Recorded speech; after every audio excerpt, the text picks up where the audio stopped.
चल अंशुमन ओ कुठं चालला ट्युटनला एक काम कर ना मग तू काम कर ना मला आता. अबे 10 रुपये देतो तुला याला सोबत घेऊन जा आणि सोबत घेऊन ये काय म्हणतो हे घे 10 रुपये घे गोळ्या खाय मस्त चल जाय सायकलवर बसे या याला घेऊन जाय सोबत किती वदा आहे बे तू बरोबर आहे ना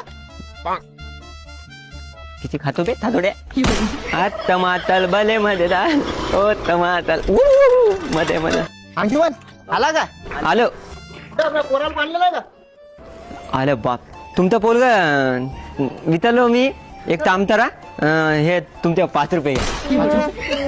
अबे तुला 10 रुपये दिलते ना बे पोराला सोबत घेऊन जायचं आणि वापस आणायचे एवढे काय बोलायचे तुम्हाला 5 रुपये वापस दिले ना तुमचे 5 रुपयाचं मी काय करू बे पोराला काऊन ठेवलं तिथं तुमचा पोरगा तुम्ही मला काय सांगायला का माझ्या भरवल्या पैदा केले का अबे जबाबदारी दिली ना तुला तुम्ही तर लई जबाबदारी निभवली ना मला माहित आहे ना अरे